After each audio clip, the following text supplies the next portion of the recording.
Leitura livre, leitura solta, dia 19 de janeiro. Trecho de leitura ou detalhe de conteúdo. Um novo sol e uma nova lua.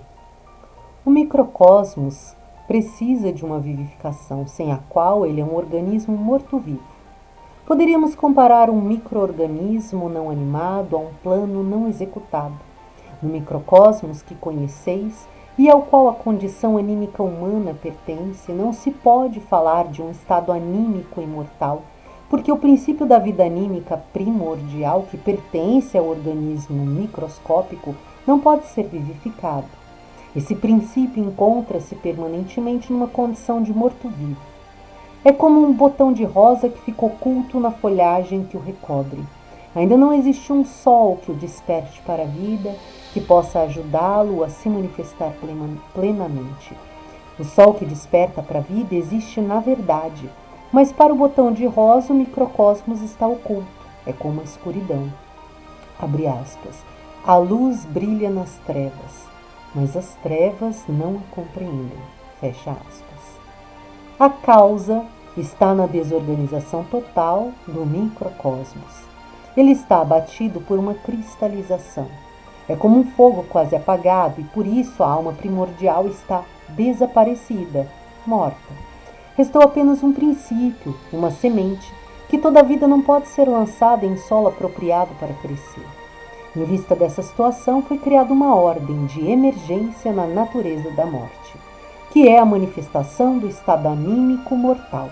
Manifestação essa que não pode, de forma absoluta, ser comparada com a manifestação primordial, pois deve originar-se totalmente da matéria da natureza da morte. Ela ocorre de maneira completamente diversa da manifestação original, porém pode ser encarada como uma grande e magnífica bênção, uma ajuda para todos os microcosmos decaídos e desnaturados. Referimos-nos com isso ao processo de nascimento terreno da alma vivente. Desse modo, de tempos em tempos, o microcosmos é animado mediante uma espécie de vivificação, ainda que mortal e muito distante da vivificação primordial. O Evangelho Pistis Sophia esclarece que o estado mortal provém da esfera cósmica de eons. Podeis visualizar essa circunscrição cósmica como uma imensa esfera na qual está encerrada toda a vida na forma que conhecemos. Essa esfera está dividida em 12 aspectos, 12 áreas de poder, 12 raios. Esses 12 raios eônicos ou ondas são acolhidos pelo sistema magnético do ser aural, que então os projeta no sistema magnético do cérebro. Uma vez que o sistema cerebral recebeu essas influências, essas forças continuam sendo assimiladas pelo sistema de secreção interno, pelo sistema das glândulas hormoniais, sistema esse de natureza tríplice. Uma parte é organicamente ligada ao fogo serpentino, outra parte ao sistema nervoso e outra ao sistema sanguíneo. Assim, podeis entender com facilidade como os raios eletromagnéticos dos eons se estendem por todo o sistema. Todas as espécies de hormônios podem ser explicadas com base nos raios eônicos. Os hormônios e suas forças produzem também a semente humana. Ela é um princípio da vida de emergência. Essa semente deve ser bem diferenciada do átomo semente de Cristo, da rosa do coração. A semente humana contém forças anímicas eônicas, sintonizadas com o estado de ser do microcosmos em questão e sua carga kármica. A união da semente masculina com a semente feminina é a união de um princípio carregado positivamente e um carregado negativamente, o que produz um processo ígneo. Esse princípio ígneo, assim despertado, evolui do sistema do fogo serpentino, do sistema nervoso e do sangue para uma alma vivente. O microcosmos esvaziado, que melhor se harmoniza com esse novo produto, recebe-o e envolve-o. Assim, no tempo devido nasce a alma mortal. Compreendereis que durante esse processo podem surgir muitas complicações, o que acontece na maioria dos casos. Quando a alma mortal ficou adulta e foi incorporada por completo ao complicado enredo da natureza da morte, quando experimentou seu sofrimento, sua dor e provou todas as alternativas da vida dialética, são-lhe transmitidos impulsos pelo princípio da vida original, a rosa do coração. Esses impulsos não provêm da esfera microcósmica eônica comum, mas da natureza da vida que também emite seus raios. Se pensardes nas palavras, a luz brilha nas trevas, então o compreendereis. Nessa condição, deveis ver a rosa como um ponto receptivo, que em certa medida pode refletir as radiações da gnoses. Quando a alma mortal reage a isso, também se lhe diz assim: ó alma, para com os esforços vãos para afirmar-te na natureza da morte, e inicia a única obra, a única tarefa para a qual foste chamada, que é vivificar e libertar a alma imortal no teu microcosmos. Começa com esse trabalho, joaniana. Torna-te o precursor para a salvação de teu pequeno e pecaminoso mundo microcósmico. Se, ó alma, assumires esse trabalho, tua consciência recuará e será acolhida na nova consciência imperecível. Então para ti também já não haverá morte. Fecha aspas. Quem começa essa grande obra de libertação, a obra do renascimento, é ligado no mesmo instante à esfera macrocósmica da natureza da vida, apesar de ainda existir o vínculo com a esfera eônica. Naturalmente, essa é uma condição muitíssimo indesejável. Por essa razão é dito no Evangelho Pistis Sophia, no capítulo 25, através de Melquisedeque, o Paralemptor, o grande receptor da luz, que todos os que estão empenhados no grande processo de purificação são separados da natureza dialética e introduzidos na grande câmara do tesouro de luz.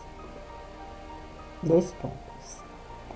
Ele tirou o que estava purificado da luz de todos os arcontes dos eons e de todos os arcontes do destino e da esfera, e aniquilou tudo o que havia perturbado. E ele acelerou seu movimento e fez seu círculo girar mais depressa. Ele, Melquisedeque, arrebatou a força que havia neles, o hálito de sua boca, as lágrimas de seus olhos e o suor de seus corpos. Fim do trecho adicional. É óbvio que, em paralelo ao processo de conservação dialético comum da natureza da morte, existe um processo de salvação que nada tem a ver com a natureza da morte. Esta continua a agregar sua matéria para a animação das almas mortais. Porém, quando uma alma mortal dá ouvidos à voz do libertador, ela é retirada da natureza da morte. No Evangelho Pistis Sophia, o texto prossegue. Quando os paralemptores do Sol e os da Lua olharam para cima e contemplaram as constelações da órbita dos eons e do destino e das esferas, arrebataram deles a força, a luz. Os paralemptores do Sol preparavam-na e conservavam-na até que a entregaram ao paralemptor Melquisedeque, o grande purificador da luz. Eles trouxeram o seu resíduo material para a esfera inferior dos eons. Dele, moldaram almas para homens, de acordo com o ciclo dos arcontes daquela esfera, de sentido de seu giro, e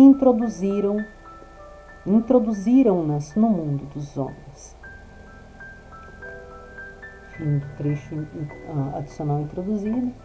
Sabeis. E a ciência também explicou que o Sol e a Lua são os grandes purificadores e ativadores no campo da natureza comum. O Sol é o grande princípio da vida no nosso campo natural. Em vários sentidos, não poderíamos viver e nossos microcosmos não poderiam sustentar-se se não houvesse a energia solar. Na escola da Rosa Cruz Áurea, fala-se com frequência de radiações eletromagnéticas. Os raios elétricos vêm do Sol para sustentar e ativar as demais radiações magnéticas em geral. É por meio da radiação da energia elétrica do Sol que as outras radiações de íons se tornam sensíveis e ativas. E nesse processo, a Lua é, em certo sentido, um instrumento semelhante. O Sol é a energia fundamental, ao passo que a Lua é a energia reguladora que, por fim, provoca a manifestação. Não há uma única influência do zodíaco e do sistema solar que não seja ativada por meio da Lua para tornar-se efetiva. Com base nessa dupla atividade do Sol e da Lua, como ativadora e manifestadora, é que se explica por que na antiguidade se via o Sol como masculino e a Lua como feminino, e se falava do Deus Sol e da deusa Lua. Assim como é na natureza da morte, também é na natureza da vida. Assim como na natureza da morte existem Sol e Lua na mais intensa atividade para todos os processos da natureza, existem também Sol e Lua como dois focos na natureza da vida. Quantos escritos sagrados, mitos e lendas existem que relatam sobre um Sol por trás do Sol, Vulcano, e sobre uma Lua por trás da Lua. Eles falam de um Sol e de uma Lua invisíveis, como corpos ativos num universo desconhecido e invisível para os olhos dialéticos.